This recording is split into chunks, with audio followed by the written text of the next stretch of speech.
some calls might hit you, some might not. Right. I've definitely heard and had the experience of just like, well, there was this major call and I didn't really seem impacted.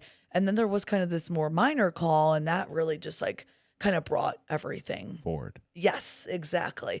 So it's definitely that idea of like, it's not a matter of if, it's a matter of when, and you're just not sure when that call or what that call might look like. But it's important that you have somebody to turn to, Right. a therapist on a professional end, but also like personal, like Right. that support system. Something huge that I talk about because oftentimes I will hear and see just the element of like isolation, Yes. withdrawal. Like I feel very alone in this. Nobody can relate to my experience, or very few have seen or heard what I've seen or heard. Right. So to create that connection and to know somebody else at least will sit and listen to you. That's awareness. So you kind of started going into my second question of what are some signs for people to look for? Because I know for me, I didn't see a problem at first, right? So what are some signs for some individuals to like look for in themselves to be able to determine like, oh shit, like maybe I do need to talk to somebody? So important. Awareness, key, number Right. one. And you touched on something also key is like, oftentimes it's not necessarily us that are seeing the signs or recognizing that. Our spouses, our loved ones, guys on shift might start to notice.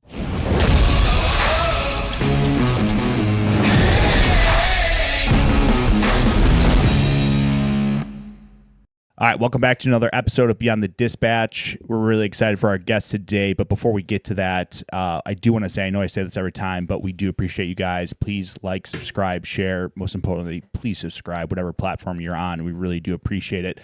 I do want to do a quick shout out to the Buddy Walk that's going to take place at October 12th.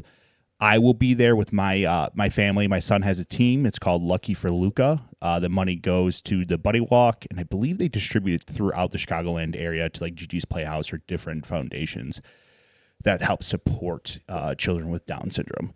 But without further ado, we have McKenzie in, who her husband reached out to us, who's a listener of the show. Shout out, Matt. We appreciate you, tuning in every episode, hopefully.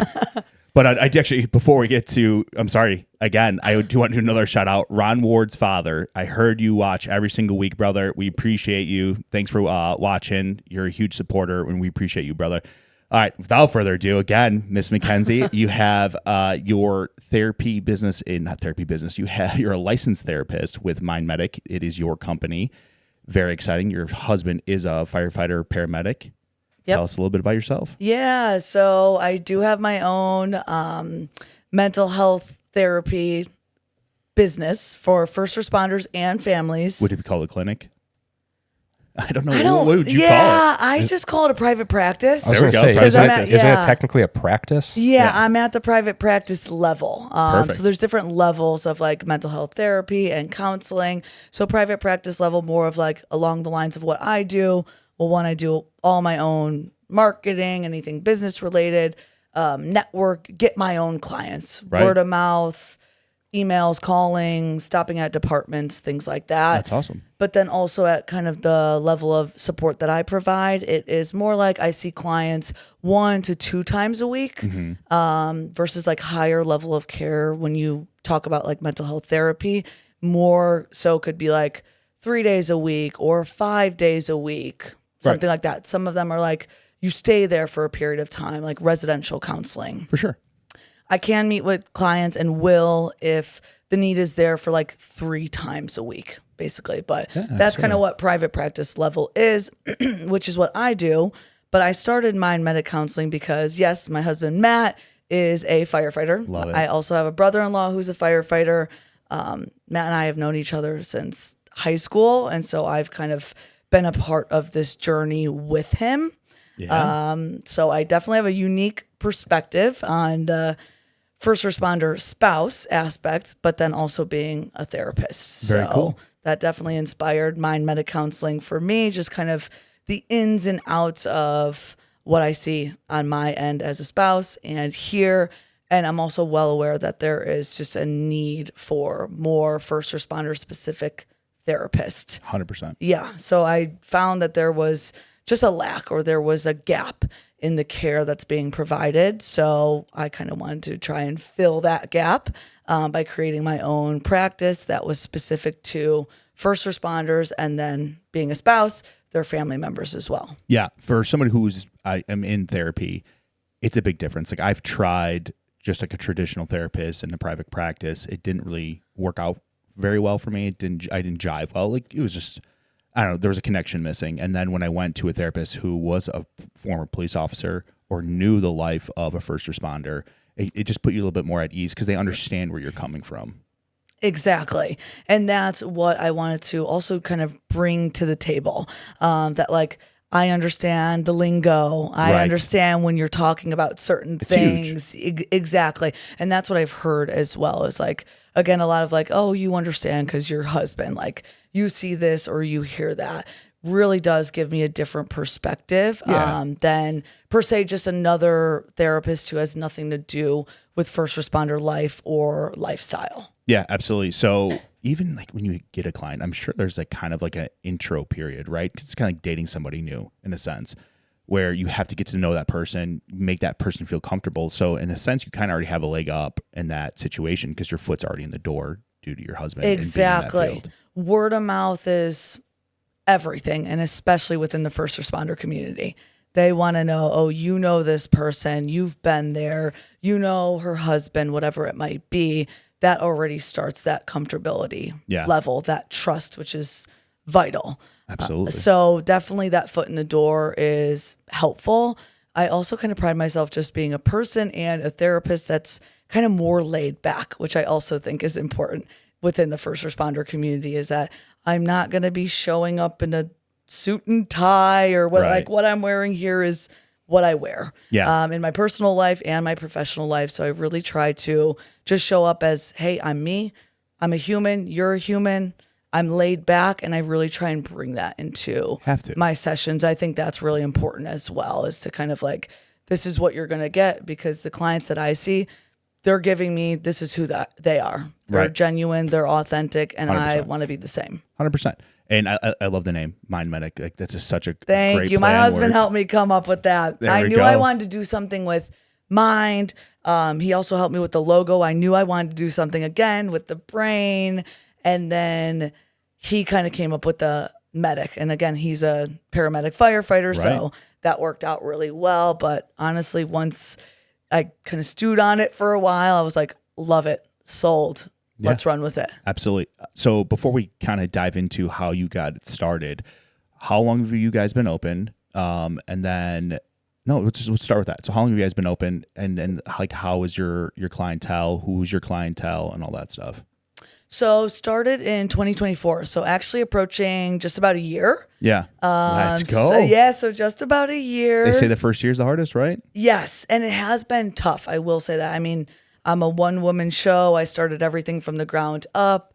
I had been working as a mental health counselor, so I already kind of had that experience and that background, but I had to learn all of the business things on my own. Right. So webinars, private practice webinars, podcasts, reading books, doing my own research, talking to other friends and people that I know that have started their own practice to kind of gather all of that information. Right. So I was doing a lot of that to, of course, educate myself. For sure. I'm definitely a person and a professional who, when I do something, I want to do it well. Yeah, absolutely. So I did not want to cut any corners. I didn't want to jump into it before I kind of had everything laid out. So there was a lot of like beginning legwork even prior to this past year of like actually starting.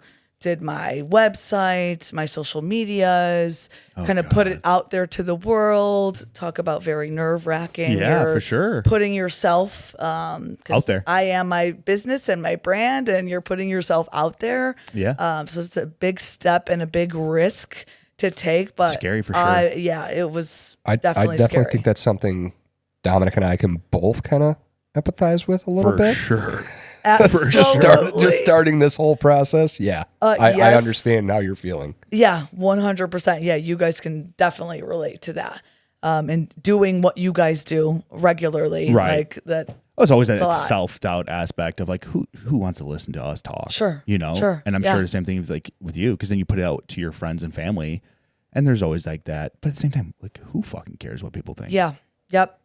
That's what I had to just get past Yeah. and say, because it's easy to be like, okay, I'm another therapist. There's Right. how many therapists out there? Right, Why would people exactly. want to go to me versus someone else? And I've been able to, especially over this past year, see why someone might opt to come to me 1000%. versus someone else. I do have this other perspective.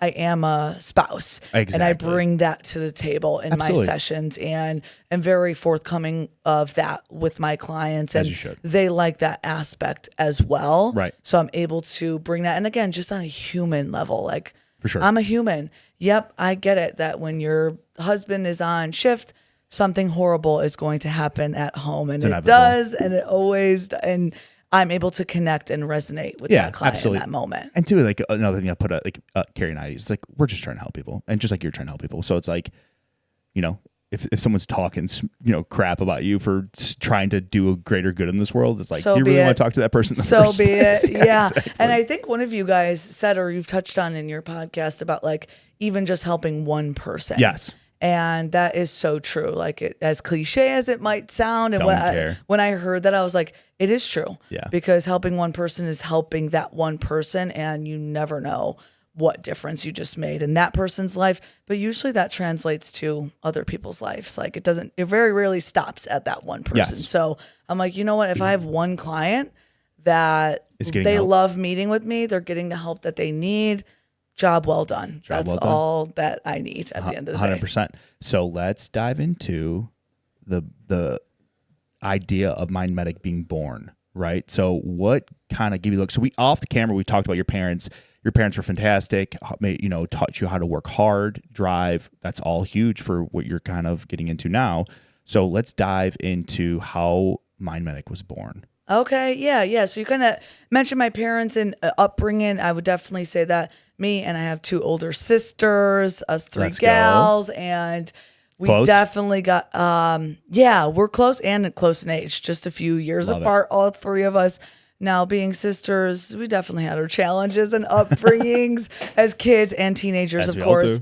but we are the best of friends. Right. So close. Love it. But my parents definitely raised us in a way that was like, you guys are going to work hard. Basically, failure is not an option. Success, like you're going to go to school, all the things. So that's definitely always been ingrained in me. After high school, went to college, that whole thing.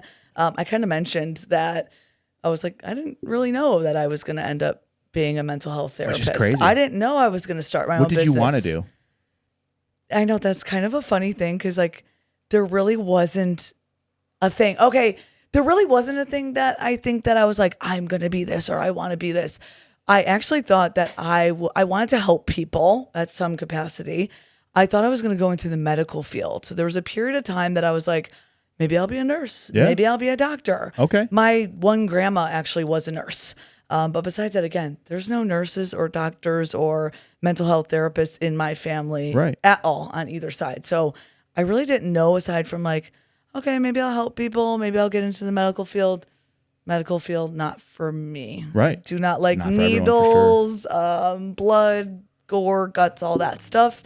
Learned right away that was not going to be for me. Oh, but the mental health field is definitely your path. Exactly. So I'm like, I'm not going to work at that capacity with people, but I can work at the capacity that I do now. Yeah, and mental health is just as important as physical for sure. Exactly. Totally agree with that. So I'm like, okay, medical realm, not for me. But in kind of my years of schooling, what's funny is that when I went to college, I was like, I still don't know what I want to be. I Yeah. don't know what I want to be. And it came down to a time of like, well, what's your major going to be? Well, I'm like, don't really like math, history, science, English, none of that for me. Right. I'm like, you know what? I loved psychology in school. Absolutely. Just like learning some different old school stuff. Like love these different experiments and learn why do people do what they do. that was a big thing. So I'm like, psychology. Picked the major for my bachelor's degree, went with it. Again, that did resonate with me because I liked learning about all of that stuff. What makes people do what they do? Yeah. Why do they behave in this way? So going into a bunch of different of those classes, just learning that, I was like, okay, this is definitely my jam, but still didn't necessarily know what was I going to do with this. So once I graduated, actually, I took a couple years off before grad school. Okay. Because after I got my psychology degree, my bachelor's, I was like, what am I going to do? Yeah. What capacity am I going to move forward? I took one counseling class in my undergrad, and that kind of stuck with me. And I was like, I think I could see myself doing this. Like, let's go. Maybe this is like the thing or like the path for me. So then I was like kind of torn between social work and counseling, similar but different. My one sister is actually a social worker. And so we do have some overlap, but again, a little bit different. Right. So ultimately I chose counseling because I wanted to work with people on a one-on-one level like this, do more like clinical diagnosing, mental health at like this kind of level. Right. I was really interested in like working in a hospital, potentially working in a jail. Like I had all these aspirations. Different ideas. So once I got into grad school, mental health counseling, that was definitely my jam. And you were hooked. I was. I was like, I do feel like this is my thing. This is my calling. But I didn't always know that. So like I didn't have this big like, oh, like people just were drawn to me and talked to me. Right. Like that wasn't necessarily my experience, but once I got into it, I was like, oh yeah, like this is it. I'm able to talk to people or understand people or reflect back maybe what they're feeling in a way that really makes sense to them. It's a skill set. It really is. Yeah. Not everyone has that. Exactly. So just kind of throughout my grad school experience, like I started to learn that and see that within myself. But actually what's funny is more recently, Matt and I went to Florida and I was watching a movie on the plane, and I remembered reading that book and watching it in like elementary or middle school. And I was like, oh my gosh, everything is coming full circle. Now this makes sense why I am a therapist, because at that time I just remember reading this book and watching the movie and being like, oh my gosh, I just feel for the people I then was able to reflect back on like other like movies or books and be like, oh my gosh, I was so drawn to that. And it was because of that. I was like, oh, I could just feel what these people are going through. What was the movie and what was the book? It was Bridge to Terabithia. Okay. So I don't even know if my husband ever saw it or read it. Did you read that? I don't remember. Yeah. I'm like, it honestly might have been even elementary, and it is just like, I don't want to give any spoiler alerts. It is a very old movie, honestly, but there's like some childhood like hardships and like some bullying and things going on in there. And even as I watched it now as an adult, I was like, oh my gosh, it's like really resonated with you. Really hit me in the heart. And I was like, I remember feeling that way when I read it before, and just like, I love this. And it was like so sad and impactful, but also like Holes. Did you guys? Yes, I remember Holes. Okay, Holes. Yeah. That was another one that I was tired, like, Grandpa. Life's too damn bad. I would just like at that time be like, oh my gosh, I just feel for these kids so much. They're digging holes. Look at their family life. Stanley yelling. Right. Like I didn't know at the time that like that was what was happening for me. But now I was able to like connect all of that stuff back. And I was like, okay, it makes sense. This is kind of how I got to where I am now. So can I just comment? You said Bridge to Terabithia was a really old movie, correct? I believe that's what you said. I probably did, but I truly don't know how old. 2007. Oh. I'm thinking like a black and white film. Right. Oh, well, I did say Boondock Saints was old earlier too. So, and that's 90s. Okay, so it's not that old, but it was coming up as like old or when I'm like old when now. Right. That's what I'm thinking is like thing. We're old because I remember 2007. Like, how old was I at that time? Like, reading that book and watching that movie and then rewatching it now. 07, we were probably sophomores. So you were probably a freshman in high school. Yeah, probably because I graduated in Yeah. 2010. Yeah, I think that would have been sophomores. either end of our sophomore year or beginning of junior. Yeah, God. So I read that book. It had to be elementary or middle school, and I don't know what I must have saw it when maybe that came out, but then now again. So in some different years of my life, but still had the same impact. Like that was like, what's going on? I'm like, oh my gosh, this movie, like, it's just really hitting me in the heart. Like it's really getting me. Yeah, yeah. So then kind of fast forward and stuck with clinical mental health counseling, got my master's, worked in some different capacities. Actually, I did some work in nursing facilities. There you go. My 2 grandmas passed away, and that was very impactful, I would say, in my life. One of them actually lived with us for a period of time, and we cared for her.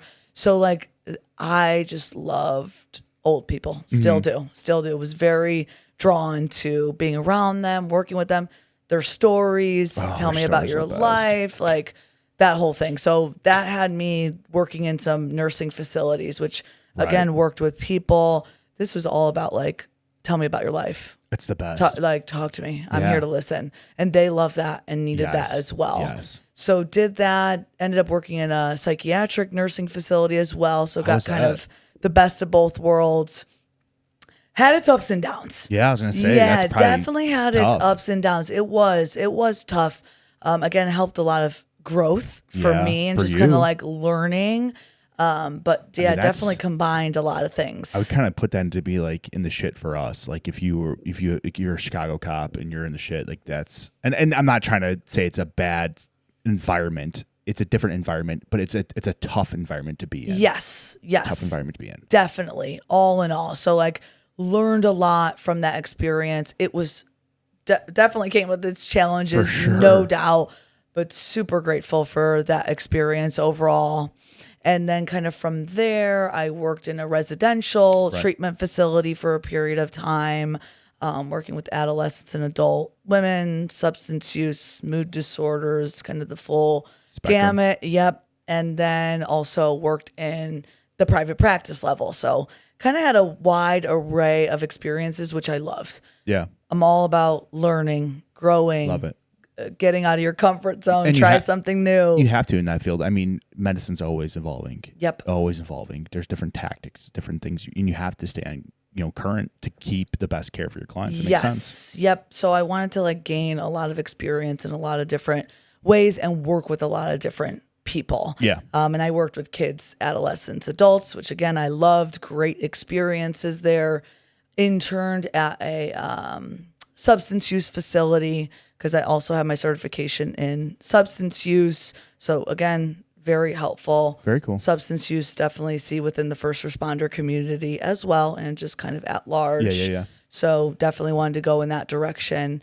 So after all that kind of experience, again, my husband being a firefighter, my brother-in-law, knowing that there's a need. I think I mentioned to you guys when we talked before that like the human brain and body was just not brought on this earth to see and do what you guys do on a daily basis. So it can, will, and does take a toll. Yeah. So I just it's inevitable. Mm-hmm. I don't care how, like, if anyone says like how tough they are and sack up and all that shit. Like, yeah, you can still sack up, do your job, be a man, but you still have to process what you've been through. You still have to talk about what you've been through. Exactly. And if you don't have an outlet, that will just eat you alive and turn you to a person you don't want to be. Yep.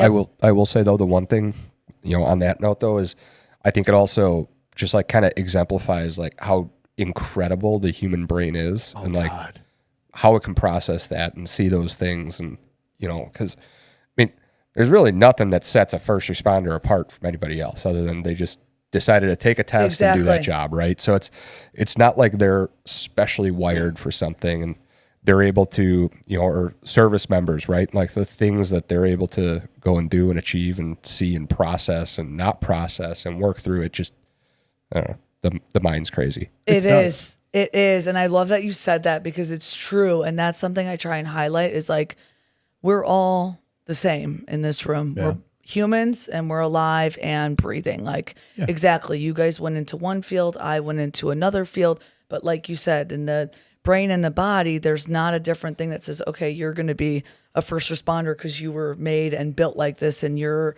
not going to be outside of like personal experiences, different personality traits and attributes. Like those things make a difference. But like our biology internally, the nervous system. Exactly. The nervous system's huge. Yeah, absolutely. And then too, like your childhood plays a huge part in how you handle these issues going on in your career. And if you never had like a great foundation in the first place, you're going to crumble. Absolutely. Absolutely.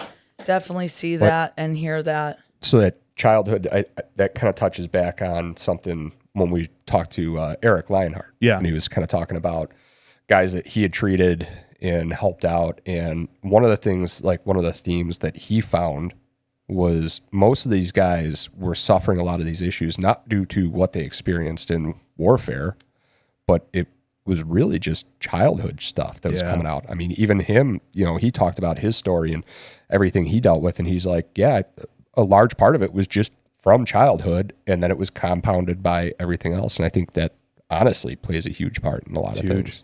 It's huge. And how you raise your kids. Yeah. Well, I mean, you got to think like as a child, it's a very rapidly developing brain, right? Yeah. Like what you implant in that kid as you're raising him is going to 100% affect how he treats everything for the rest of his life, right? Like, yes, there's things that you see and do and hear and smell and all that stuff as an adult in these career fields that is totally separate from childhood stuff. But I also I think it does play a huge part. Yeah, you revert back to your default settings of who you were as a kid, and that's your safe zone, right? That's what saves your ego steps in and all that shit. Absolutely. So it resurfaces. That is huge, very common in people at large, in the clients that I see and work with, like that theme and that pattern of like childhood. So I definitely do go into that, talk about that. There's a lot to be said, draw a lot of connections back from upbringing, parenthood, experiences, what kind of led you in the first responder direction. That can play a role there too. And then also, how do you navigate what you're dealing with now as an adult based on what you experienced at that time and skills and things like resilience. Like that's all part of that, starting from this big all the way throughout our lifespan. And that's huge. And I kind of want to touch on that as well. Kind of give some people some pointers too, to kind of handle those traumas day in and day out who are still on the job working. But before we hit that, I want to kind of finish off how Mind Medic got started. Yeah. Okay. Yeah. I know we kind of got away with that. No, which is fine. Bridge to Terabithia, all kinds of things like that. The super old movie in I really 07? did, yeah, I'm like, I really didn't want to have to say what the movie was, but now it's put out there. Then I said it was really old, and it's not really old, so there's that. Yeah, so Mind Medic Counseling, kind of how that came to be, actually. So again, I worked in private practice prior to doing what I'm doing now, open my own business, which, funny enough, when I started at that private practice with the supervisor at the time and the other therapist, and I still have this piece of paper, and I'm so glad I do, we did like a supervision where we had to say, where do we want to be in 5 years? Funny enough, I did put on there that I did want to start my own practice. Love it. So that was something in my mind, because I was like, why wouldn't I want to work for myself and do my own thing? Now, at the time, did I know that I'd be doing this or that I would actually go forward with that? Not necessarily, because I don't come from a family of like business owners, and that's kind of not a thing. Like I definitely went rogue on that one. Yeah. But I did say that at that time. So it was like a mindset that I had. Fast forward, I worked at that practice for like 4 years. Things kind of ended, unfortunately, there with getting laid off, and that business kind of closed down and things like that. Well, nonetheless, then I said that was a big push in the direction for the timing of how I got started with Mind Medic Counseling. Love it. Because I just knew that, one, I personally didn't want to experience something like that again. I take the personally and professionally mental health very seriously, and more than just like it's a business. And so I've worked for other mental health agencies and companies and corporations and things like that. And I'm like, these are human beings. These are people's lives. Not just another number, right? Exactly. So I knew I did not want to step back into that realm of like just working for another company or corporation or something like that. So I knew I didn't want to do that. And then definitely I had the idea of like, okay, private practice, wanted to gear it towards first responders with my husband. He was all on board, supportive. Let's do this thing. Like, let's kind of take this leap of faith. And so given that at the time, then I didn't have a job, I was like, what better time? Right. This is kind of what it was like, which I see it definitely as a blessing, like able to kind of like take life lessons and see like the timing really all worked out because it pushed me probably, which is what I needed at the time, out of my comfort zone and in this direction, and was like, there's not a lot really holding you back. Exactly. Go in this direction. Why not? What do you have to lose? Exactly. So just kind of with my husband's support and saying, I know I want to open a practice and I know that there is this gap in the support for first responders as a whole, definitely wanted to fill that gap. I did not want to open just another private practice was what it was. Like, I didn't want to be just another therapist, because you can find a full array of those. Right. And so I wanted to work with first responders and also their families, because living the lifestyle, it has its challenges. It takes its toll. It has its ups and downs, both on you guys as first responders and also as family, wives, husbands, spouses, kids, mothers, all across fathers, the board, aunts, uncles. They all feel the effect. Exactly. Well, we'll deep dive into that further, but first we're going to take a little bit of break and hear a word from our sponsor, Rick Murphy. But we'll come back after that and we'll deep dive in. Perfect. All right. Hey guys, this episode is brought to you by Murphy Carter Law. This one I'm proud to announce. This is a great partnership with us. They are a phenomenal law firm. I've known Rick for a very long time. He's a fantastic guy. Heart of gold. He supports organizations like Project Fire Buddies who give back to kids with terminal illness. This guy cares. He is a staunch advocate for first responders. He's just a blue-collar guy. He really is. He was a union construction worker at one point, and now he's just a shark in the courtroom. And that's just a fact. You're not going to go wrong by going with Murphy Carter Law. I promise you that. They will fight for you like they fight for their own family, like they fight for their mother, like they fight for their father, their brother, or their sister. That's just who they are. And they advocate for you guys. I promise they will fight for you guys tooth and nail. That's what they're all about, to make you guys whole again, or to get you close to that as possible and by any means necessary. They've won major cases already. I have some notes over here. They have $11.5 million truck accident case. They have a $9.5 million medical malpractice case and another $7.1 million delivery truck accident. They handle their business. If you're looking for a lawyer, if you've been in a situation like Carrie and I have, Murphy Carter Law, check them out. Go to murphycarterlaw.com. I promise you, you will not be disappointed. Tell them that Beyond the Dispatch sent you. So we're back from break. I hope you guys like our sponsor, Rick Murphy. Shout out Rick Murphy. Shout out, Project Fire Buddies as well. And First There, and QRF Up, all the good ones. There's a lot of shout outs. Shout out Mind Medic. Shout out Mind Medic. Thank you. Who else? Who else do we got? Who else can we? A whole bunch of people. Anyways, shout out to Mikey. Mikey? Windows. Yeah, Oh. we're going to shout you No, out it's again, Mickey. buddy. Mickey, damn it. Oh, God, he's going to be pissed. Yeah, sorry, buddy. Breaking hearts over here. All right, so before we break, we kind of got a little long-winded, but which was all good stuff. Let's kind of dive into the tricks and trades of being a therapist and some advice we can give to some of our listeners who there's a bunch of active guys that listen. So let's kind of go that route. And first responders, they go through calls every single day. And it could be just as basic as like a fall assist for fire, or for police, it could be like a basic accident, fender bender, my neighbor's parked in front of my mailbox. But then you get the hot calls too. The DOAs, which is dead on arrivals, and the bad car accidents that firefighters have to respond to, or the house fires where people lose everything. And Carrie and I have been on both of those calls. So what are some things that these guys that are listening, or the men and women who are listening, can use in their day-to-day kind of help cope with these calls? Because like sometimes you don't get time to process. Some tools for the toolbox. Yeah, tools. Oh. Gotta have the tools for the toolbox. Absolutely. The Catchphrase. more tools, the better. Catchphrase. There's a short guy at Romeoville Fire Academy that already has that catchphrase. Oh, God. All right, let's give us some tools. All right. So first thing that kind of comes to mind when you were saying that, yes, like there's a full wide range of calls, as you guys know.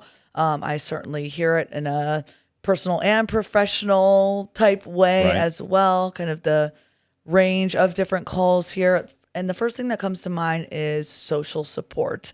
So I think of spouses, family members, friends, your co-workers, kind of like that camaraderie, brother, sisterhood type. Who can you go to, right? Who can you turn to? Do you have anybody in your corner that you can talk to, right? Do you have anybody? Are you able to vent about your experiences? Because like you said, you might go from one hot call to the next with very little, if any at all, processing time. Right.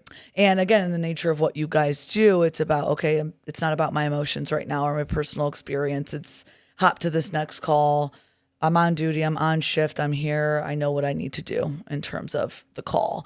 However, when you're off shift, or even if you are on shift, do you have that buddy, that friend, that chief, that whoever that you can go and sit with, maybe one-on-one, and talk about what that call was like, or even just like what you're feeling in the moment or after the fact?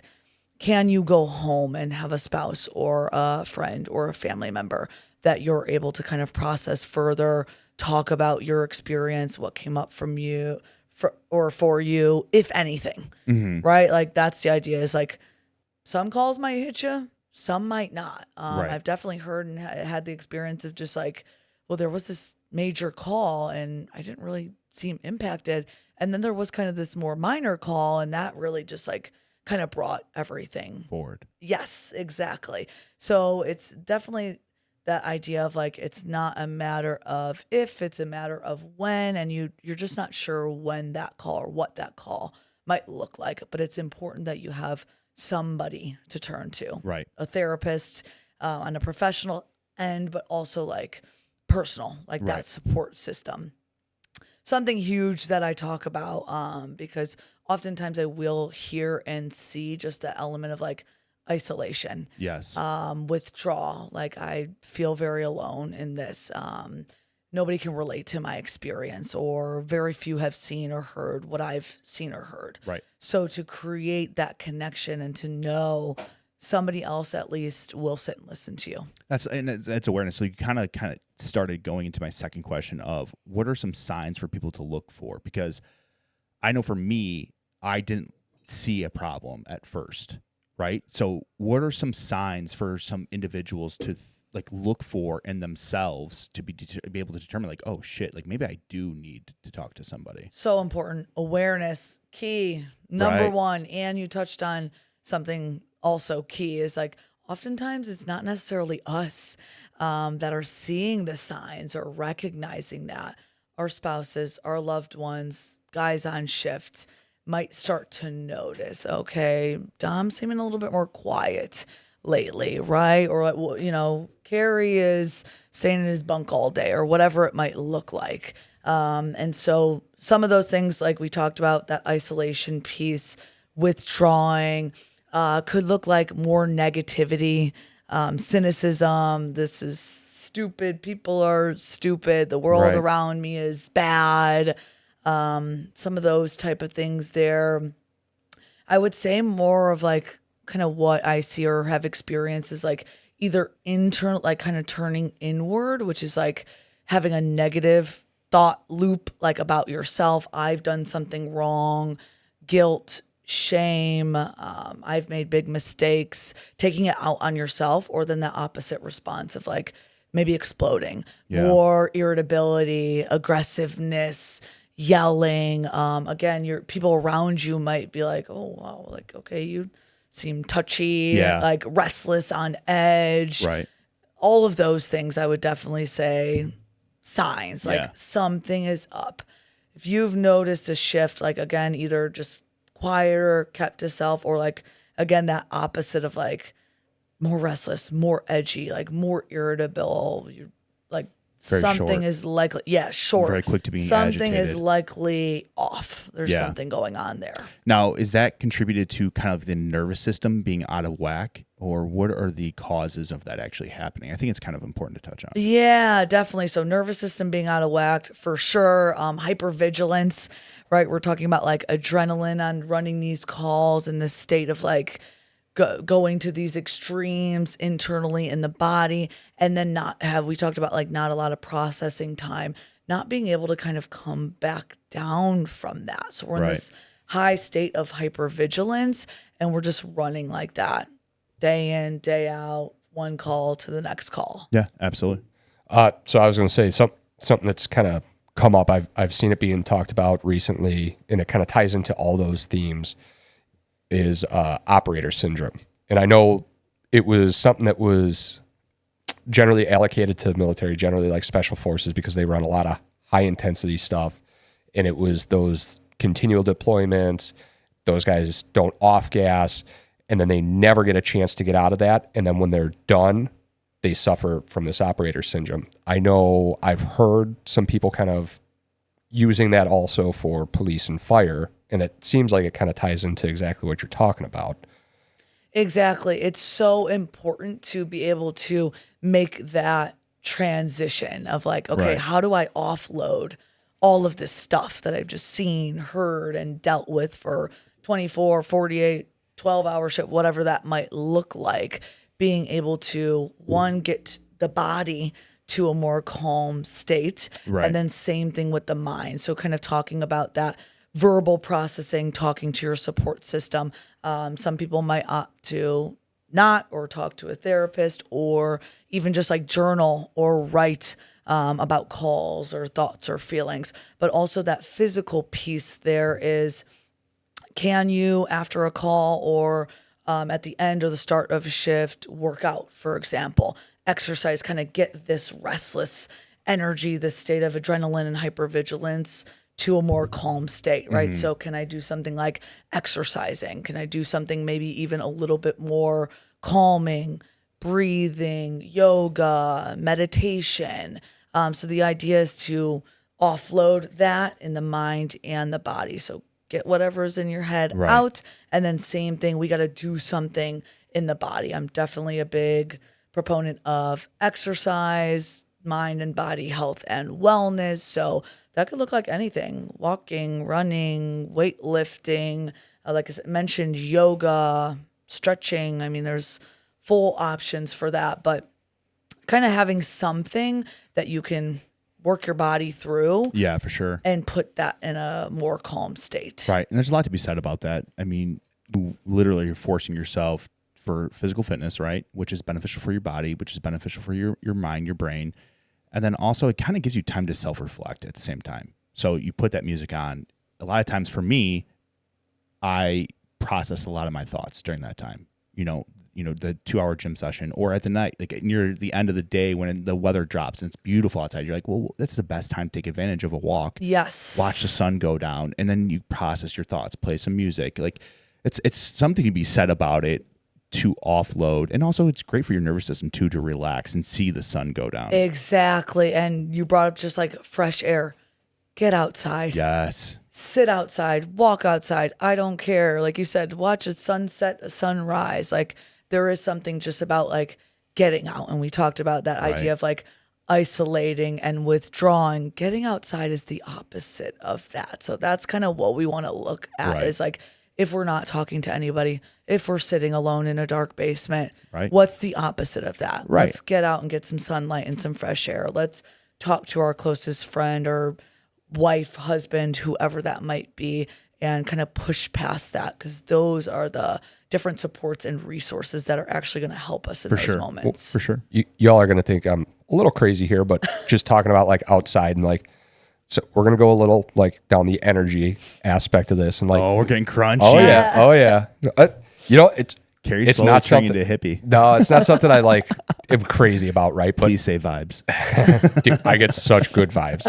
No, my vibrations. No, perfect. I don't know. There's just something about to be said about like that aspect, and like as simple as like walking through the grass with barefoot, right? Like Grounding, yeah. grounding and stuff like that. Yes. Like there's definitely something to be said about that. Yeah, man. As you know, I live in a town of 900. You were out there last night. It was gorgeous. You saw the fact that you look out my backyard and see nothing, right? I honestly didn't want to leave. I'm going to cut you off because this is very important. Like I was in Carrie's backyard. The sun was setting. It was like breaking through the pines, and you look out, and it's just like a golden field of corn. And I'm like, Love that. And it was like the perfect amount of wind for the breeze. I'm like, oh my God, I can stay here forever. But go on. So what I was going to say is when my wife and I went through our experience with losing Charlotte, Yeah. we said numerous times that I think if we were still living in Lombard or another suburban area where you have that hustle and bustle constantly, you hear street noises, you hear parties, everybody's lives going on, and you feel like yours has stopped at that point in time. Yeah. I don't think we would have made it through it Yeah. as well as we did. There were so many nights I said, we called it the swing, the thinking swing, or the talking swing. There were so many nights that I sat on that swing, looked out over that freshly taken down field of corn. It was November at that time, so it was all down. Watched that sunset and just sat there with my thoughts, talked to God, talked to Charlotte. Love it. Dude, it was so healing, and just that nature aspect to be added to that, there's really, really something to be said about that. Oh, dude. Absolutely. Nature? 100%. Oh, You guys needed that. Like that. I mean, and you're speaking to it right then and there. Just the space that you were in, what was around you versus like if you were in such a stimulating environment. I mean, talk about added overwhelm, stress, anxiety, grief, like all the things. You needed just that open, like you said, as crunchy or as like whatever that might be, energy and all. Sold. There really is something to that, and that element of like the grounding, the grass, the healing energy of like being outside. That really does have a big impact. Honestly, everything on this planet is intertwined somehow with energy, however you want to think about it, right? Like Your vibration. us as humans, yes, your vibration. And the cities give off such negative vibration. No. The frequency. No, like the point of that though is like that concrete jungle. That's not like who we are as humans. No. And yes, we've come to be accustomed to and love that lifestyle, but Which is great for people who like it. people need to get out there and like get back to your roots and realize just how healing that environment is. Be in the sun, yeah. Yeah. I mean, there's something you said, especially get like officers that work night shift. You never see the sun. Exactly. You go to bed. That takes a toll. Oh, it's It brutal. takes a toll on takes the a toll. mind and body overall. Yeah, exactly. It just like makes the system go all out of whack. All out of And yeah, you need all of that outdoors and sunlight. I'm a big proponent of that. I love being outside. Love it. Summer is my jam. Find me out there walking my dogs, hiking, whatever it might be. For sure. But there's so much healing in that. It's so good for your mind and body. So definitely add that into tools for the toolbox. Tools for the toolbox. tools for the toolbox. Honestly, that swing though, Carrie, you made that swing, didn't you? Yeah. It's like a fucking bed hanging from. It's like its own little pergola. Amazing. On. Oh, it's so Amazing. It's gorgeous, and I want to sleep on it. I probably could. I'm like, that'd probably be a nice sleep. I have fallen asleep out there, and then you wake up and you hear the coyotes, and you're like, I'm going to go inside. Yeah, probably not going to stay out here Should after that. have brought my gun. Yeah. Yeah. Yeah. Oh Anyhow. God. Anyhow, back on track. Away from Curry's Paradise, his happy place, which is honestly everyone should probably have a happy place. Yes. Yeah. So that Huge. even can go into like, I think about that aspect there. Like, is there a physical space that you can go to?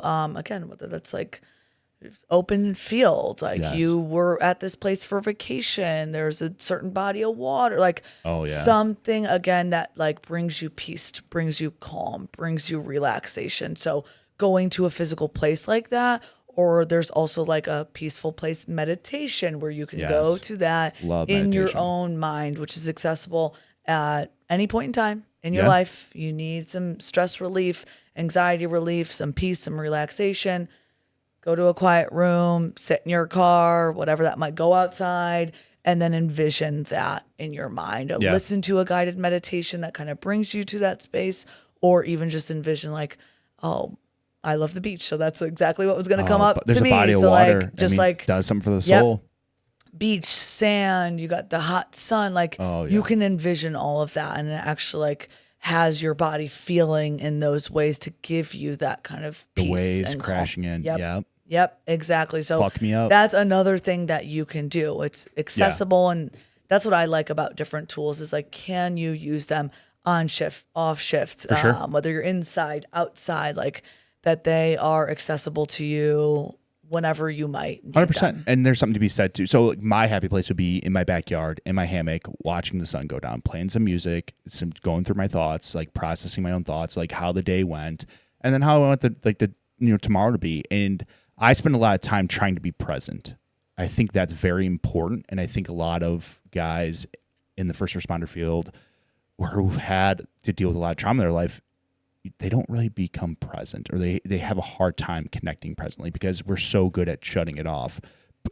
Again, it's just past trauma of going to call, and you have to turn it off. You can't respond the way you would originally with your raw emotion. It just doesn't work. Exactly. And your brain is actively working to protect you in those moments on those calls. So it's doing its best to protect you. Not always the most helpful, because then we have a hard time turning that emotion back on, that connection, that present moment awareness. So being mindful in the present, hence where grounding comes into play to make you very aware of where are you, what are you feeling, what's going on for you, what's in your surroundings. Yeah. But like you're saying, and when you're going from call to call, your brain is just in protection mode. You guys are doing what you're trained to do. Yeah. And we're shutting all of those other things off. For sure. We need to bring those back. Yeah, absolutely. And I'm a huge fan of meditation. And I can tell the difference when I don't meditate and when I do meditate. My thoughts are sloppy. I'm a little bit more likely to react with my emotion than trying to think logically with it. And and once you kind of understand that and recognize that, and when you see that, you're like, oh shit, like I am off today, like, oh, it's because of this. Like, you need to take care of yourself because no one else is coming to take care of you. Yeah. You have to take care of yourself. Yes. And bringing it back to that awareness is, if we're not aware, somebody else likely is. Right. Listen to those somebody else's in your life. Even if it right? triggers you and like, oh, just ragging on me again. No, maybe it is you. Like, take that second and process it. Exactly. If somebody's telling you, like, you seem off, what's going on, questioning you, or like pointing out, like, hey, I just noticed you're quieter today. Like, there's something to be said about that. Yeah. Give it a second thought. Right. Check in with yourself. Don't Stop. dismiss. Reflect. Like, because we can't do anything if we don't have that awareness piece. So, and again, if one person, and especially multiple people, is saying something, there's likely something to that. Yep. So listening to that. Alarm should be going off in your head of like, Exactly. take a step back, figure that out. But you touched on meditation. I'm a huge fan of meditation, but also, like, what about breath work? Like, I also like breath work. Are you a fan of breath work, and do you recommend it? Yeah, so deep breathing. I talk a lot of times about box breathing or tactical breathing. Again, it's that accessible skill that you can do in the car, on a call, after a call, whatever that might look like, to again regulate your body and your breathing, slow things down for you. So definitely deep breathing. What I will say, again, and personally and professionally, not all skills or tools work the same for everybody.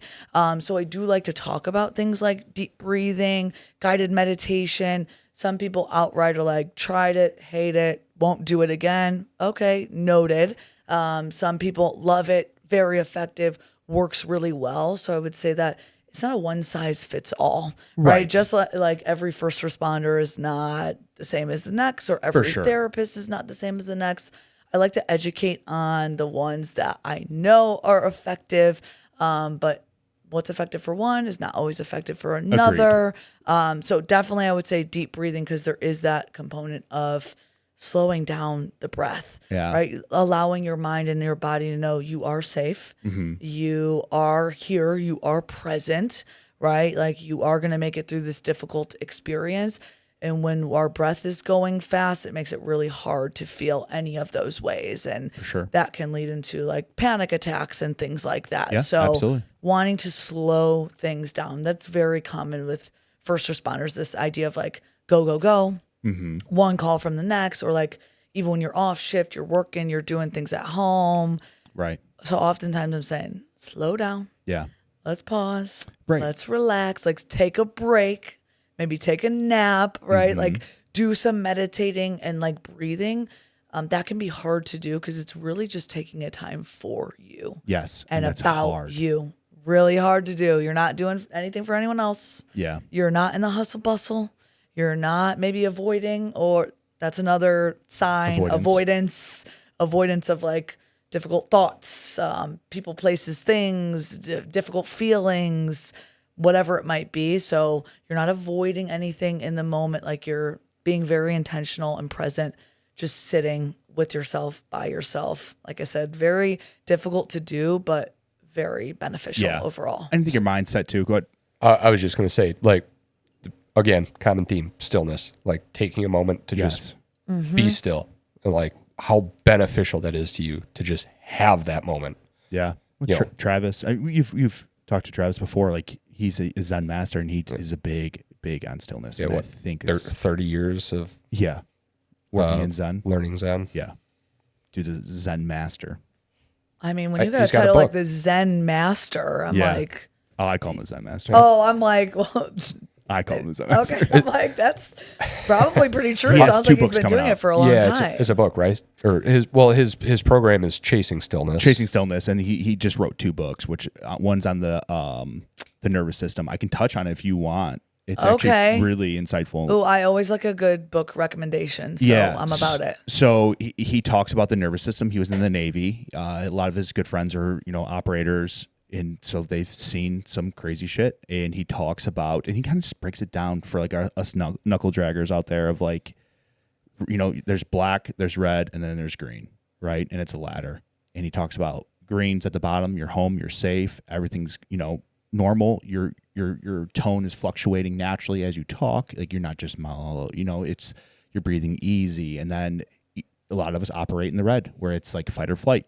Your fists clamped. Are you skittish, like, or are you locked in? You hyper focused. And a lot of like first responders stay in that realm all the time.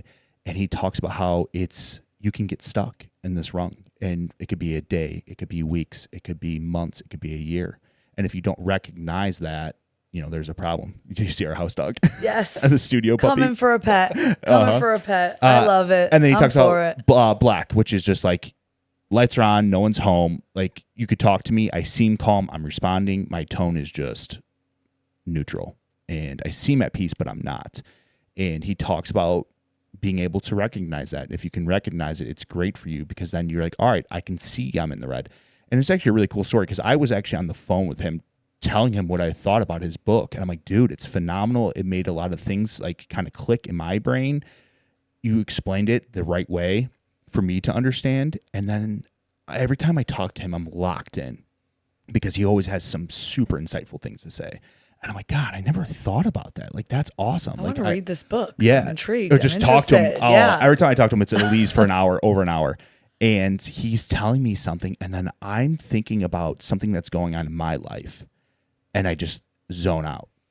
And I just felt myself slip into a different stage. And I'm like, oh, wait, like that's not normal when I talk to him. Like I need to bring myself back. And I started to breathe, and I just did box breathing, and it brought me back to the conversation. I'm like, holy shit. And I told him, he's like, that's massive. But again, self-awareness, like how much time are you putting into yourself? Exactly. To be able to recognize those things. Yes. And amongst first responders, I think like, again, the helping, the caring, the doing things for others. Right. On top of, like you said, that constant state of like that fight or flight mode.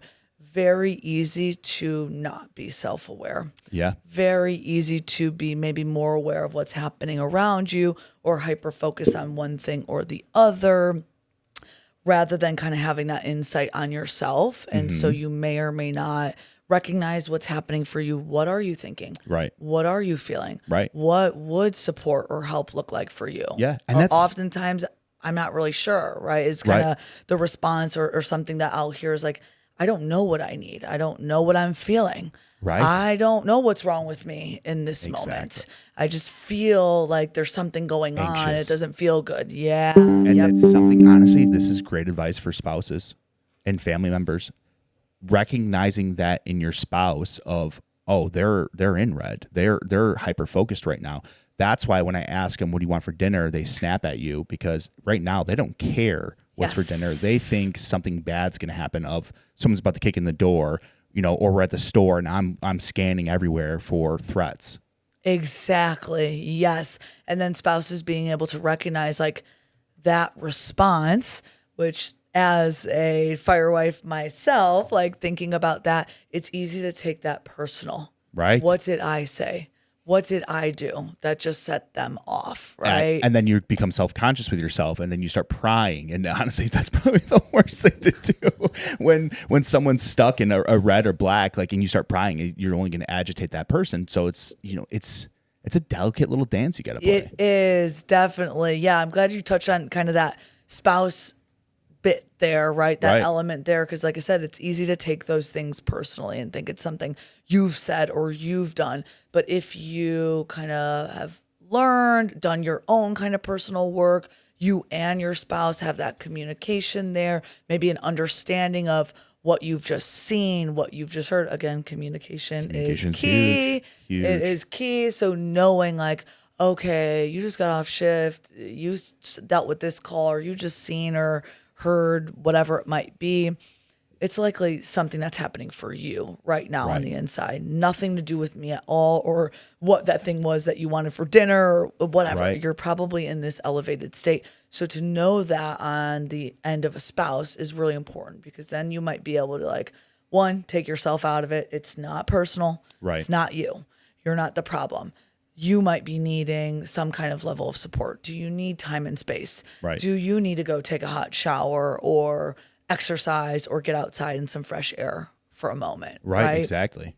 And being able to have that perspective, maybe even being able to ask like, okay, what's going on? I was going to say, what are some things, how could that spouse bring it to that person's attention without setting them off? Yeah, I'm a big person for like question, curiosity. Show that you care, you're concerned, ask questions because you're curious. If you haven't communicated what it is that you're thinking, feeling, or might have done with, I likely don't know that. Exactly. Whether I'm a therapist, a spouse, or both of those things. I don't know what you're thinking or feeling all the time unless that's communicated. And so just being able to ask like, whoa, what's going on?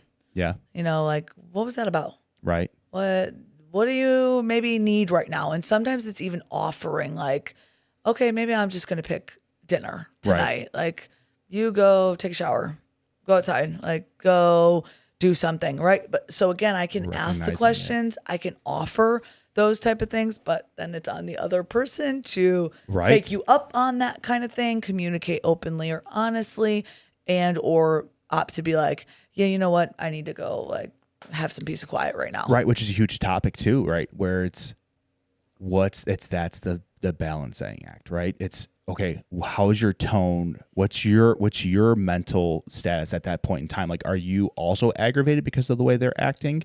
That's something, like you said, like take the time for yourself to kind of approach the subject properly, because if you go at it with emotion, it's going to backfire. Yeah, exactly. Like you said. So knowing if you're having that response, you might respond in a defense mode because you're thinking or feeling like you're being attacked.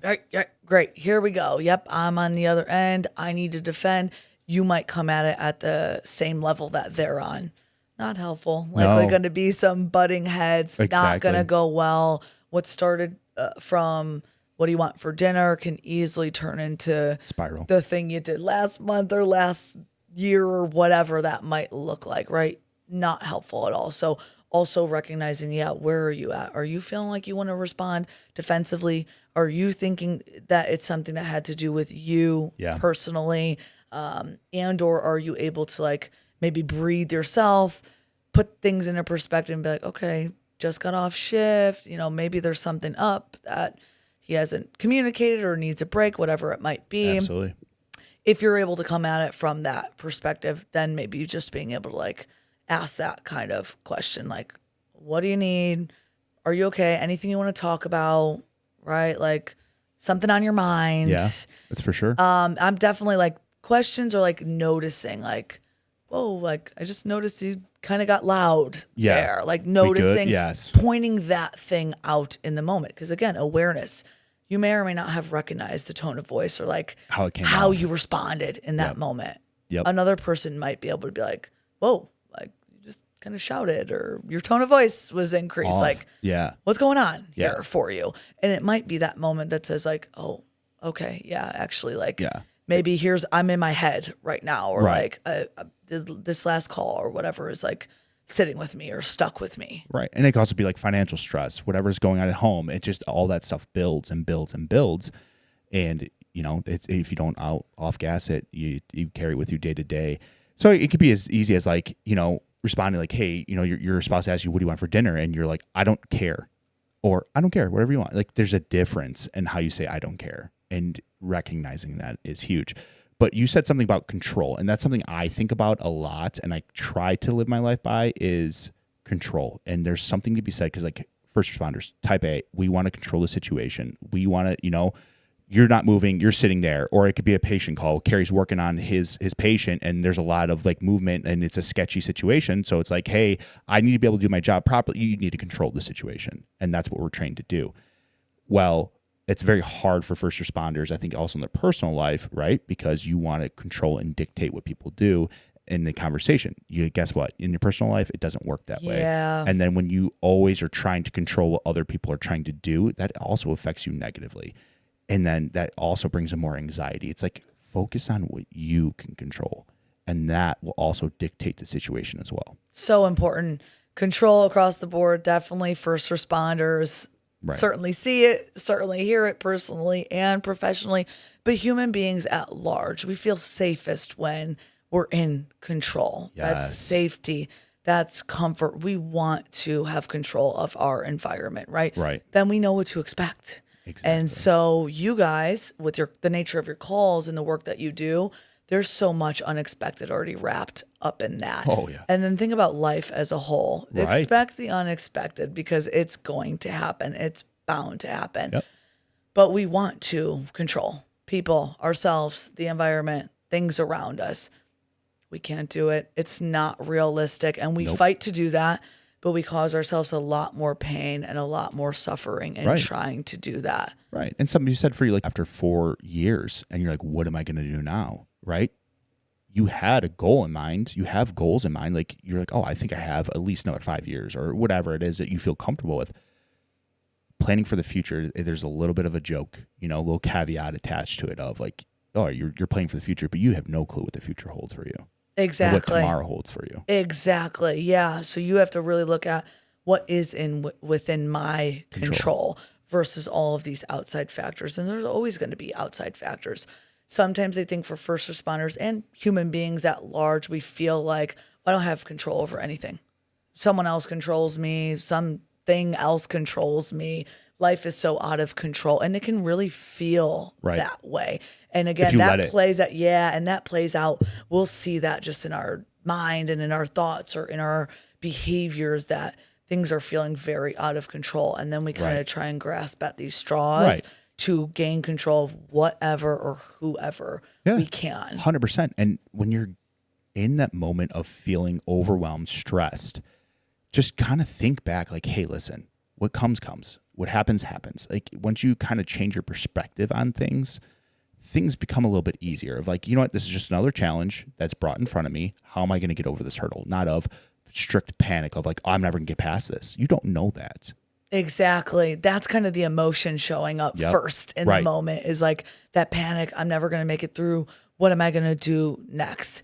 If you're able to recognize, right, kind of process that experience, recognize your emotions, what you're thinking, and then also bring logic into the mix, right? The logic will say, we don't know what tomorrow holds. Right. We don't know what next year or 5 year Right. holds, but there are steps that I can take within my control that can kind of pave the way to help me see that bigger picture. Yeah, and you can relate that to when you're going to grad school or college in general. Like you have an assignment coming up. It's a paper. It's like a 25-page. You're panicking. You're stressing over it. But what are you doing to prepare yourself for it instead of just strictly only worrying about it? Yeah, exactly. I love that you mentioned like doing. There's a few aspects here, right? One, I think of like, we're human beings, but oftentimes we function as human doings. We're doing all the time. A lot of times that can be actually counterproductive. Oh, I live it. We talked about like stillness. Sometimes we got to pause and be still, and that's very beneficial for us. Yes. So thinking about those things, and the opposite can be true too. Like if we're just worrying, we're ruminating in our own thoughts, we're saying everything's out of control, there's nothing I can do about this. I will say to my clients and people at large is like that aspect of like, okay, we're doing a lot of thinking. What about the doing? Where's the actionable parts that you're actually taking steps to benefit you in your own life? Yes, like it's going to rain. It's going to snow. We don't love that. I want sun all the time and warm weather.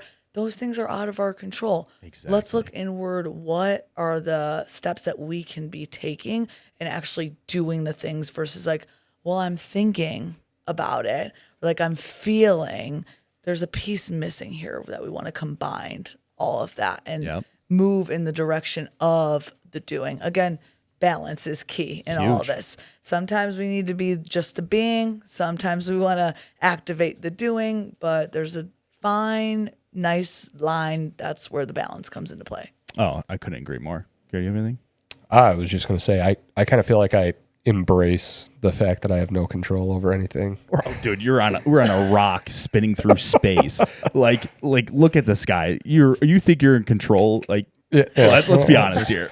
Yeah, but how many people don't think like that? How many people think that like we've just been talking about here for the past 10 minutes? Like how many people believe they can control every aspect of their lives and other people's lives? I'm just like, trust me, I'm not up there pulling the switches or pushing the switches. And they pulling work the levers. really hard to do that too, and it causes a lot of stress and strain and tension mentally, emotionally, physically, relationally. I mean, just across the board. So it's the idea of like accepting and letting go of what I can't control. And there's going to be a lot of that. And then also being able to focus and behave according to what can I control? Because there's actually a good bit of things we can control that will really benefit us if we can 100%. hone in on that and accept and let go that there are people and places and things that we cannot control. 1,000%. And what you can control is your thoughts. Like your thoughts don't define who you are, right? You define who you are. If a thought pops in your head and you don't agree with that thought, like that doesn't make you who you are. Yes. So don't get too caught up in your thought process. Work through that. And you spend all that time worrying about what that event's going to happen. And by the time that day comes, it goes flawlessly. So you spent all that time just nothing but like panic, anxiety, and that's what you become. So your thoughts do have power. They really do. So like if you have that positive mentality and something bad happens to you and you approach it with that positive mentality, you're going to be able to get over that hurdle a lot easier as if you have that negative mentality of it's all my fault. I'm not good enough. I suck, and that just takes over your body and your mind. Absolutely. And who was the one that hammered you on that? Carrie. Yeah. Carrie did. Yeah. Very good. Pat on the back. I would always be like, God, dude, I'm sorry, I'm dumb. And I'm like, because but that also stemmed from like childhood shit, or like my learning disability. So it's like I always was hard on myself. I'm always have like the imposter syndrome of myself. So once you start believing in yourself of like who you truly are, things start to change for you. And even what you're speaking to is like that negative self-talk. Right. I see that very commonly with first responders being so hard on yourself, having this internal dialogue.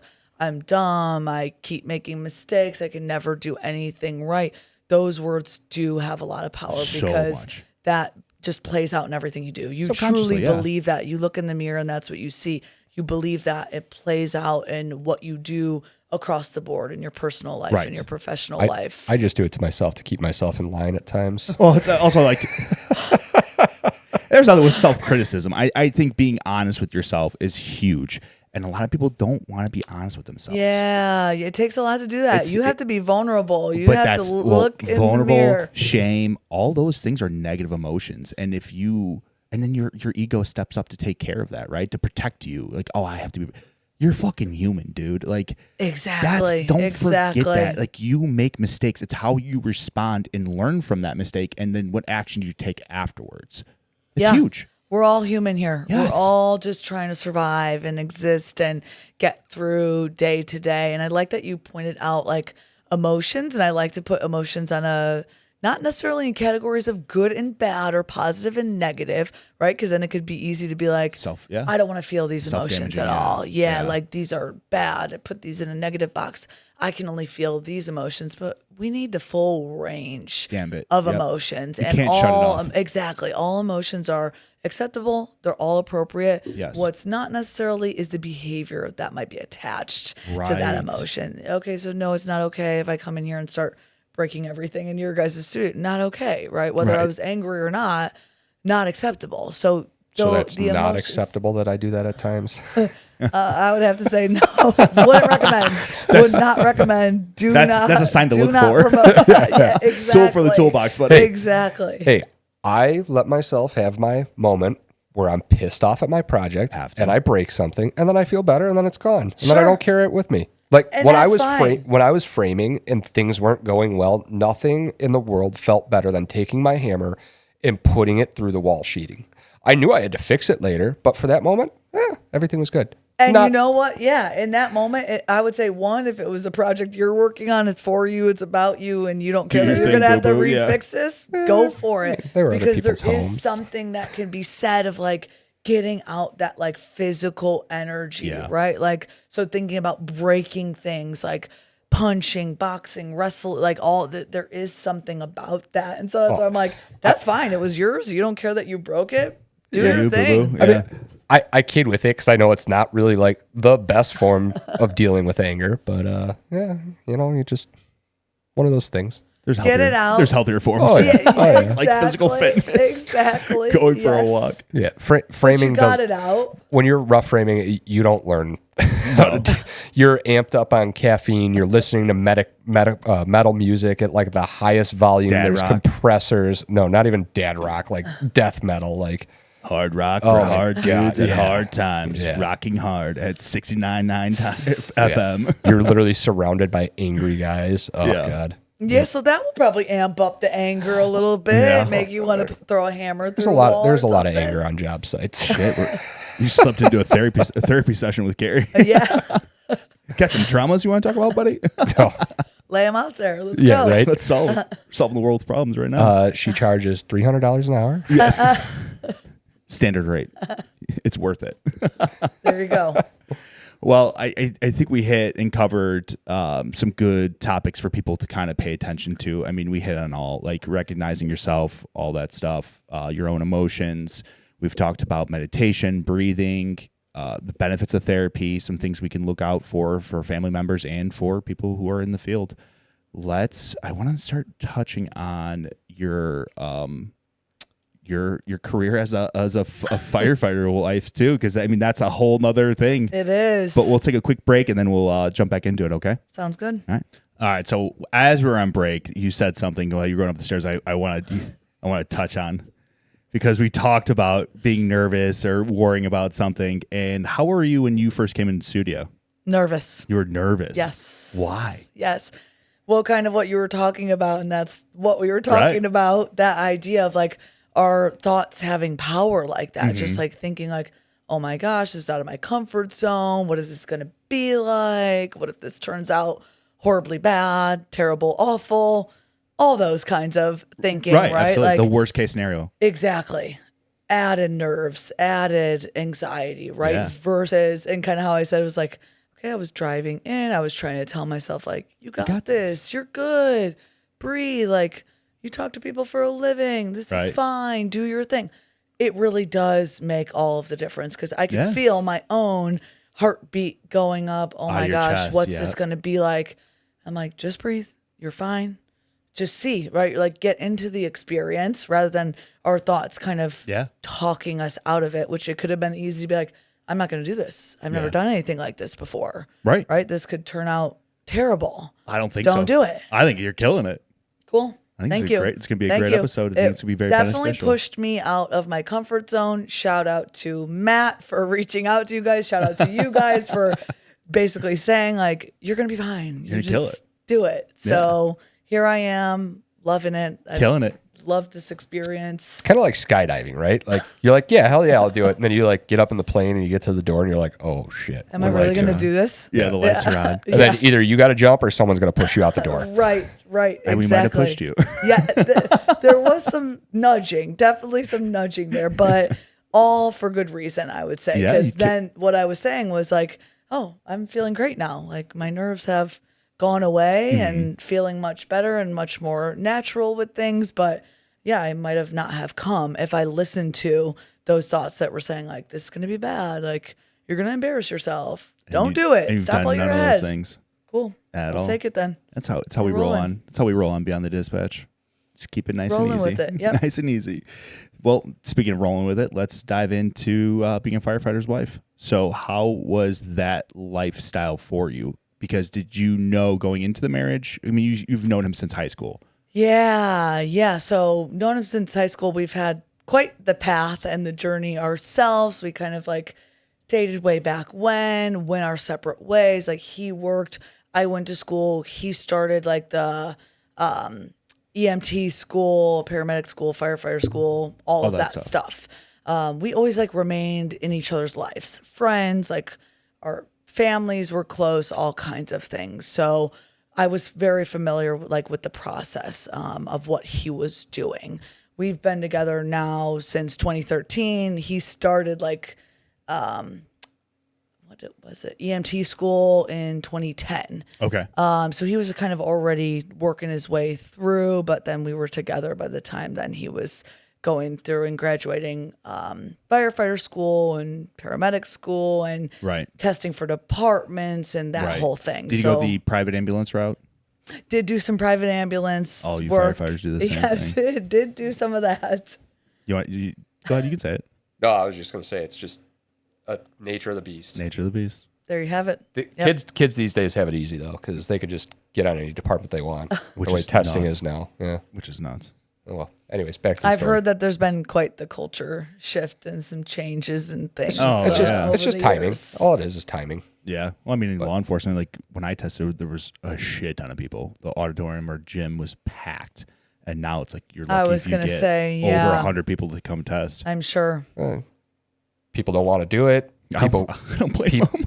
but then there's also the fact that people can cherry pick. So Yeah. it's not like when I started testing and we've talked about this, you walk in a room and they're like, so we're not hiring anybody, but we have to take this test. And you're like, oh, cool. Yep. Like, great. Yeah, I'm not getting a job. And Or now- when you walk in, they're like, we're taking one person out of like 1,000. You're Yeah. like, oh, great. Like, okay, cool. And now Hope it's it's like, me. Hopefully I'm the Yeah, one. right. now it's like, yeah, we're taking 14 and they've got 10 people testing. And you're like, oh, Do you know? Yeah, Okay. call your brother.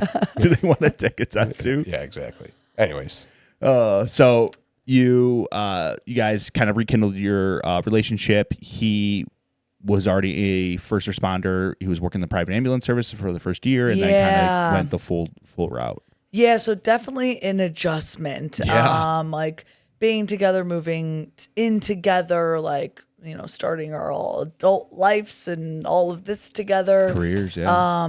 And especially like the scheduling. 24 on, 48 off, right? Like just kind of coming to grips with that, especially like then once we got our own home and we have 2 dogs, and like I mentioned, living the life of what can happen, will happen when they're on shift and Right. I'm at home with a leaking ceiling or Right. whatever it might be. The AC went out and it's 90 degrees outside. And they're binge watching The Godfather at the fire station because it's a slow day. There We you know have it. We know you There guys you do. have it. I've seen you guys at Jewel multiple times picking up your lunch orders. Exactly, right? So then I'm at home dealing with whatever is kind of coming my way, Right. So it's an adjustment. And I feel like, yeah, for spouses, it takes a certain kind of person. Yeah. Initially, I wasn't sure if I was that person or was going to be able to be that person, essentially, because of just the adjustments and the ins and outs and ups and downs. Like, don't get me wrong, there's definitely some great pros. Like, I love Right. it when he's off and we can have that time together. Or like if he gets a Kelly day and has 5 days off in a row, great. Love that aspect about it.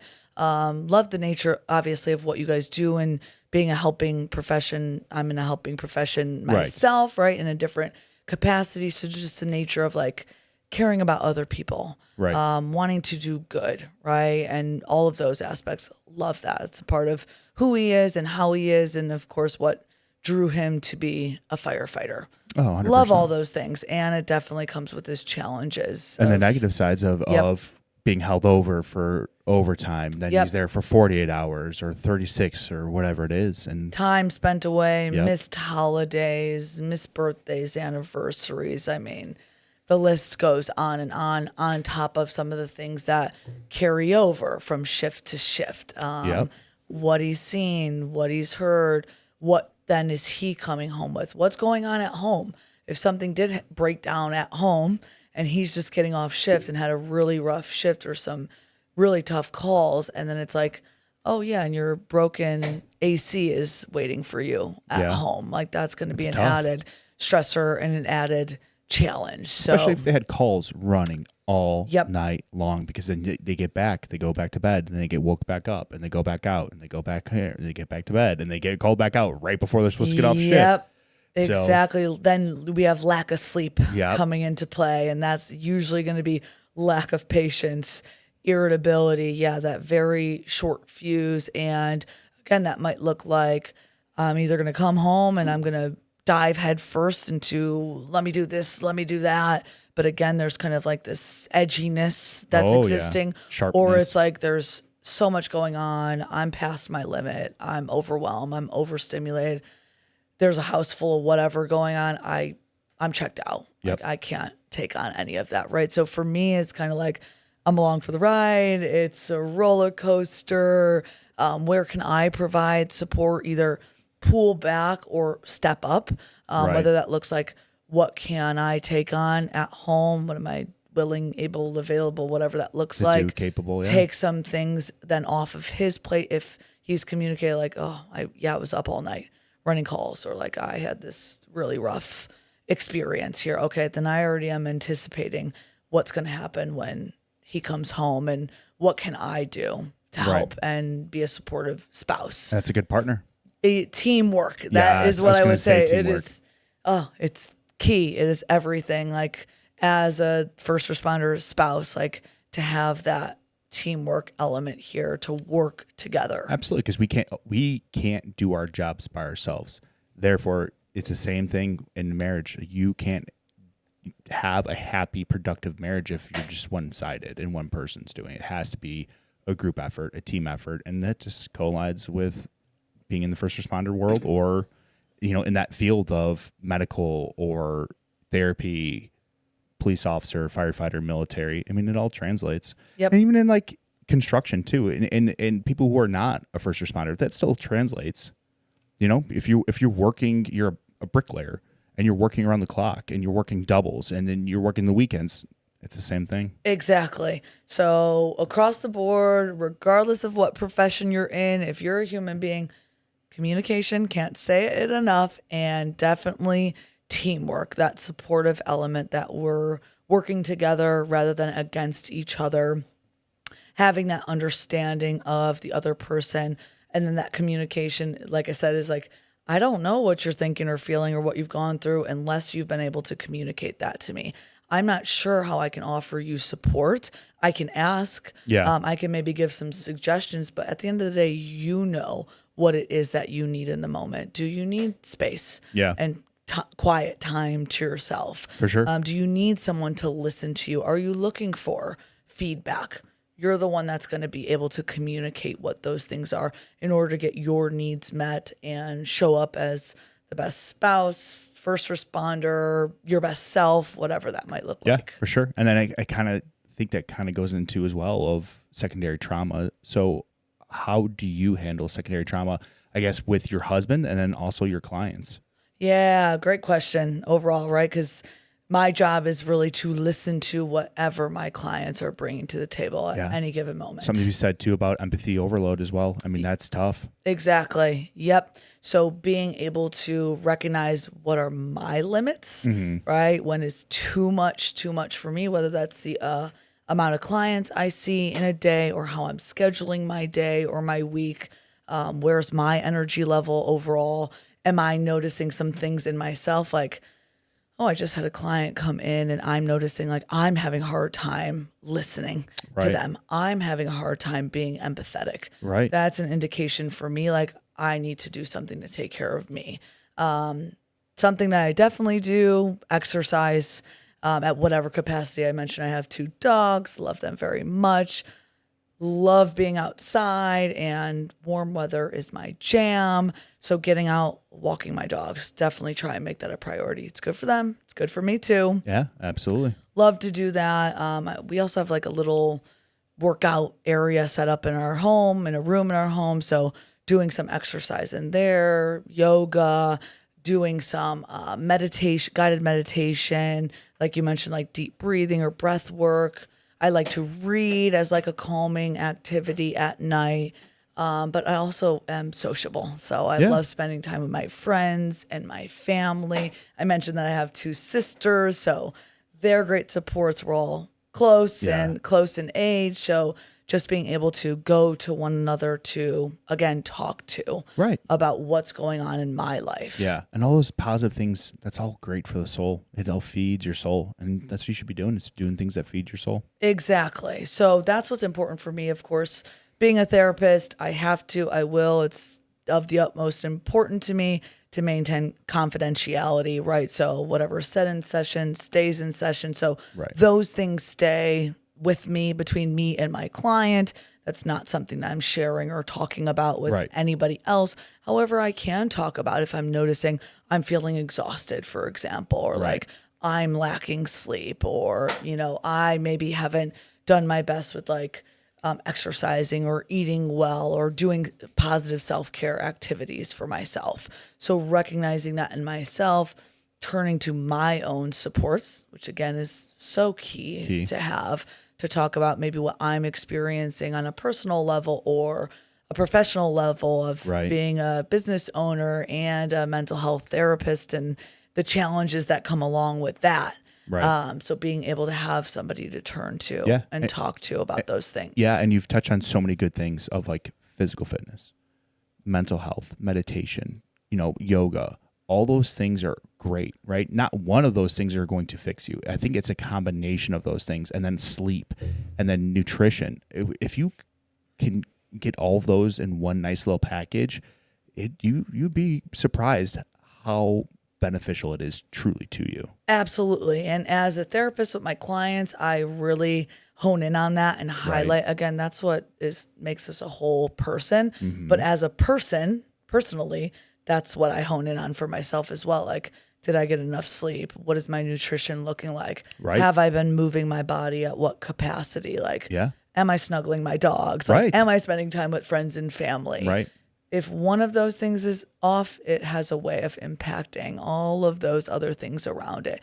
If we're not aware, or someone around us isn't aware of that, it can easily kind of take down each one of those factors that you talked about, which is our overall wellness. Yeah. And that's something to be, to think about, of whoever's listening. Think about that. That's huge.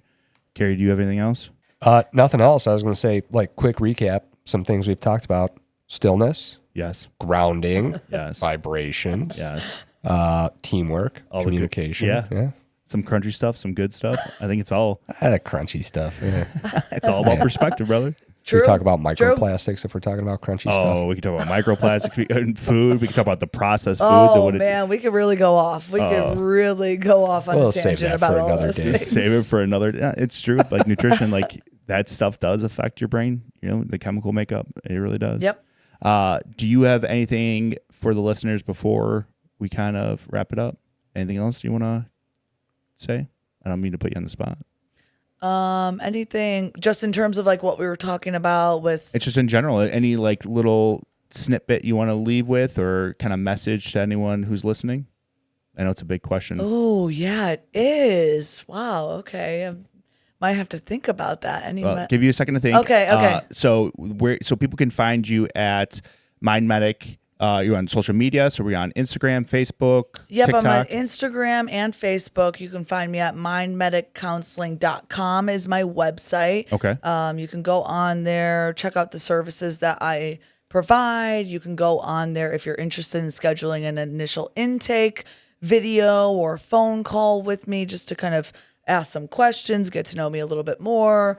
If you're interested in moving forward with scheduling a session, you can do that on my website as well. Try to make it really easy, simple, and to the point, which I personally love that. And I've gotten feedback that other people like that as well. So you can check me out on there. And like I said, Facebook and Instagram, Mind Medic Counseling PLLC. You can find me there.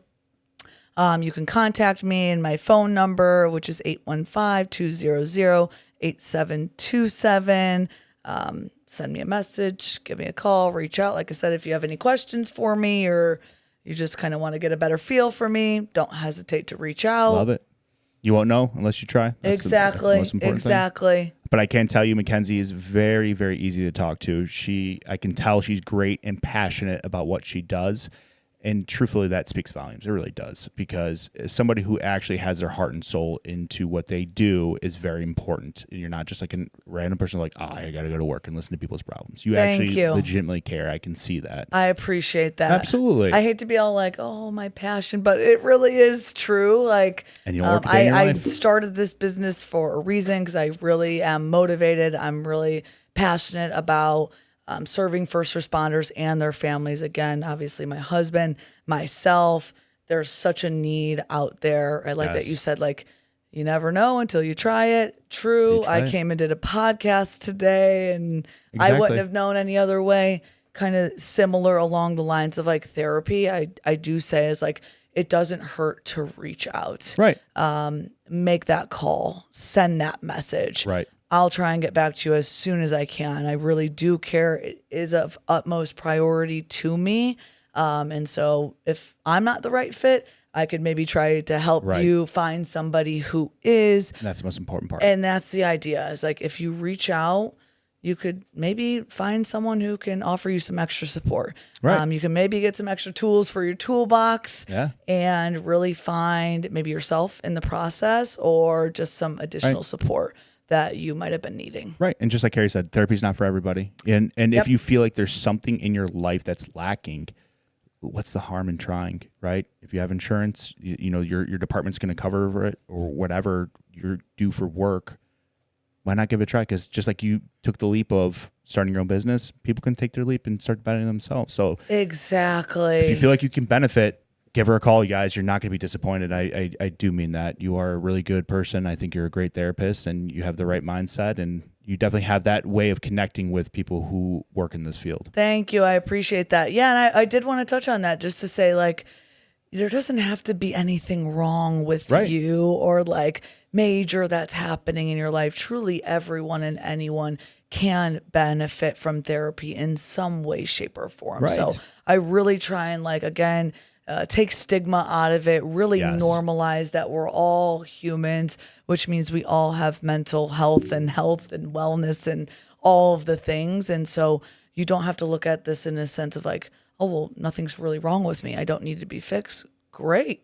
Give me a call anyways, right? Like, we can still connect. I'm sure there's still something that you could take away from this experience, or maybe learn that it's not for you, and that's fine too. It's all about your mindset, you guys. If you don't have that open mindset of, you know what, this could work, or you just go into it thinking, I don't need this, guess what you're going to get?